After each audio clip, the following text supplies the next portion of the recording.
मैं विकास परमार एक बार फिर आप लोगों का स्वागत करता हूं। जैसा कि आपको पता है कि ग्रुप डी के अंदर 15% जो है वो साइंस आनी है। तो साइंस का पोर्शन बहुत इंपॉर्टेंट है। हरियाणा पुलिस के अंदर भी साइंस काफ़ी रहती है। तो मैं ये प्रीवियस क्वेश्चन करवा रहा हूँ। तो देखो, पहला क्वेश्चन आज, प्रतिजन ऐसा पदार्थ है। प्रतिजन का मतलब होता है एंटीजन। एंटीजन क्या होते हैं? एंटीजन एक प्रकार से अपने दुश्मन होते हैं अपने शरीर के लिए। ठीक है। तो एंटीजन ऐसा पदार्थ है जो प्रतिरक्षा तंत्र को परिवर्तित करता है। मतलब जो आपका इम्यूनिटी पावर है, इम्यूनिटी सिस्टम है, उसको एक प्रकार से नुकसान पहुंचाने का काम करता है। ये आपके शरीर के दुश्मन होते हैं। तो जब आपके शरीर के अंदर कोई एंटीजन घुस जाता है तो उसके खिलाफ आपका बॉडी एंटीबॉडी बनाता है। एंटीबॉडी आपके शरीर के रक्षक होते हैं जो एंटीजन को ख़त्म करते हैं। एक चीज़ का ध्यान रखना, एंटीजन जो एंटीबॉडी केवल तभी बनते हैं जब आपके शरीर के अंदर एंटीजन प्रवेश करता है, और जैसा एंटीजन प्रवेश करता है वैसा ही एंटीबॉडी बनता है। और एंटीबॉडी मूल रूप से प्रोटीन होते हैं और एंटीजन भी प्रोटीन ही होते हैं। अगला क्वेश्चन आप लोगों से, नेक्स्ट क्वेश्चन जो है, निम्न में से एंटीजन की मूल विशेषता क्या है? वे हीमोग्लोबिन के निर्माण को प्रेरित करते हैं ना, गलत बात है। वे प्रतिरक्षियों के निर्माण को प्रेरित करते हैं। प्रतिरक्षी का मतलब होता है एक प्रकार से एंटीबॉडी के निर्माण को प्रेरित करते हैं। अगर आपके शरीर के अंदर एंटीजन घुसेगा ही नहीं तो एंटीबॉडी बनेगा ही नहीं। ठीक है। फॉर एग्जांपल, मान लो कि आपको किसी मादा एनाफिलीज ने काट लिया, तो मादा एनाफिलीज आपके शरीर में प्लाज्मोडियम नाम का एक प्रोटोजोआ छोड़ेगी। तो वो प्रोटोजोआ आपके शरीर के लिए एंटीजन है और आपका शरीर क्या करेगा? उसके खिलाफ लड़ने की एंटीबॉडी बनाएगा। ठीक है। उसके बाद अगला क्वेश्चन की तरफ पढ़ते हैं। नेक्स्ट क्वेश्चन जो अपने पास है, वो शरीर में निम्न में से कौन सा संक्रमण से हमारी रक्षा करता है? तो आपकी इम्यूनिटी पावर जो है, आपकी रोगों से रक्षा करने का काम आपकी वाइट ब्लड सेल का होता है। बोले तो WBC का काम होता है, वाइट ब्लड सेल। WBC के बारे में मैं बता देता हूँ। आपके शरीर में WBC 6000 से लेकर 10,000 के बीच में होती है। WBC का दूसरा नाम ल्यूकोसाइट होता है। और WBC का जो जीवन काल होता है वो 3 से लेकर 5 दिन का होता है। WBC का निर्माण बोन मैरो के अंदर होता है। लेकिन अगर मैं आप लोगों से कहता हूं कि जो लिम्फोसाइट नाम की जो WBC होती है इसके अंदर, उसका निर्माण आपके थाइमस ग्लैंड के अंदर होता है। ठीक है। उसके बाद अगले क्वेश्चन के ऊपर आते हैं हम। नेक्स्ट क्वेश्चन की तरफ बढ़ते हैं। Question number 51। क्वेश्चन नंबर 51 क्या कहता है?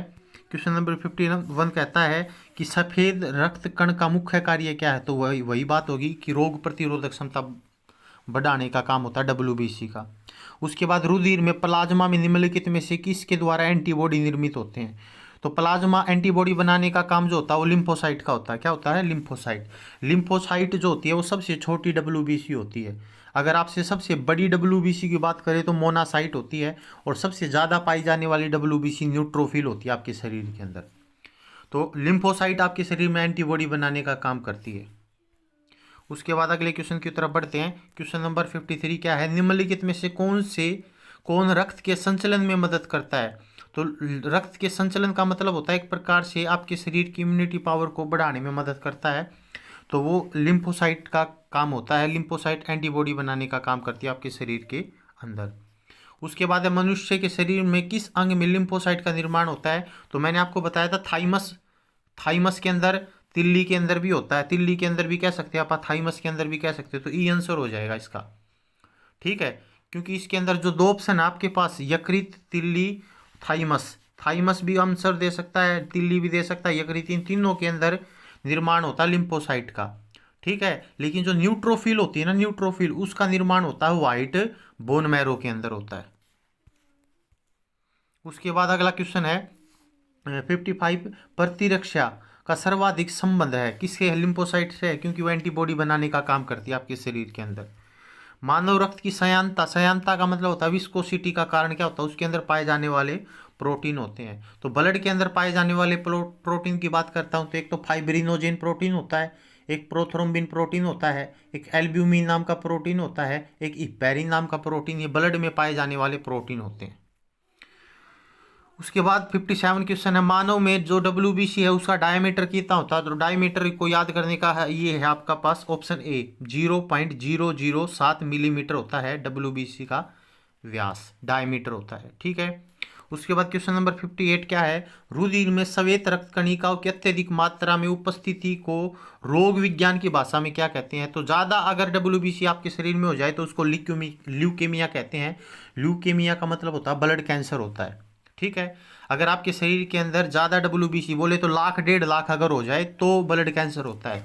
जैसे 6,000 से लेके 10,000 होती है, अगर 11,000 हो जाए, 12,000 हो जाए तो इसका मतलब नॉर्मल इन्फेक्शन है वो आपके शरीर के अंदर। आप नॉर्मल इन्फेक्शन में टेबलेट्स एंटीबायोटिक्स वगैरह लेके उसको ख़त्म कर सकते हो।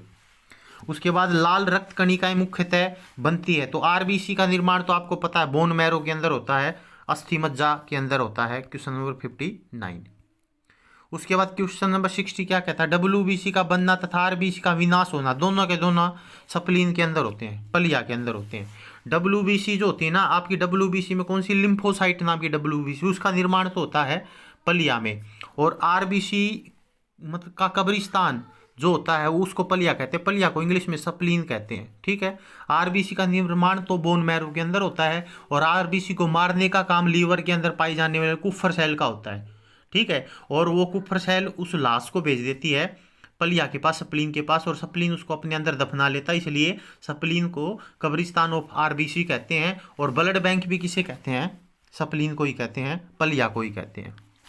रक्त में ग्लूकोज स्तर सामान्यतः व्यक्त किया जाता है, तो ये किया जाता है मिलीग्राम प्रति डेसीलीटर के अंदर व्यक्त किया जाता है। Question number 61। क्वेश्चन नंबर 62 क्या है, रक्त में शर्करा का स्तर सामान्यतः प्रदर्शित किया जाता है, वही बात होगी मिलीग्राम प्रति डेसीलीटर के रूप में। हृदय को रक्त का संवरण करने वाली धमनियां क्या कहलाती है, तो हृदय धमनियां कहलाती है। ठीक है। उसके बाद क्वेश्चन नंबर 64, रक्त का थक्का बनने में फाइब्रिनोजोन को फाइब्रिन के परिवर्तन में भाग लेने वाला एंजाइम का नाम क्या है, तो वो एंजाइम कौन सा होता है, थ्रोम्बिन नाम का एंजाइम होता है। ठीक है। जिसके कारण फाइब्रिनोजेन फाइब्रिन में परिवर्तित हो जाता है। ये ब्लड क्लॉट करता है। ब्लड क्लॉट करने का काम अगर सेल में पूछे तो प्लेटलेट्स का होता है। ब्लड क्लॉट करने का काम अगर विटामिन में पूछे तो विटामिन के का होता है। ब्लड क्लॉट करने का काम अगर मिनरल्स में पूछे तो कैल्शियम का होता है। और अगर आप लोगों से पूछे कि भैया प्रोटीन, तो फाइब्रिनोजेन और प्रोथ्रोम्बिन नाम के जो प्रोटीन है वो ब्लड क्लॉट करते हैं, जबकि ब्लड क्लॉट करने से रोकने वाला प्रोटीन होता है इपेरिन नाम का प्रोटीन। उसके बाद क्वेश्चन नंबर 65, किसी शारीरिक प्रक्रम में थ्रोम्बिन का संबंध होता है, तो वही है रक्त जमाव, बोले तो ब्लड क्लॉट से संबंध होता है। तो आज के लिए इतना ही, 65 क्वेश्चन तक कंप्लीट हो गए। धन्यवाद।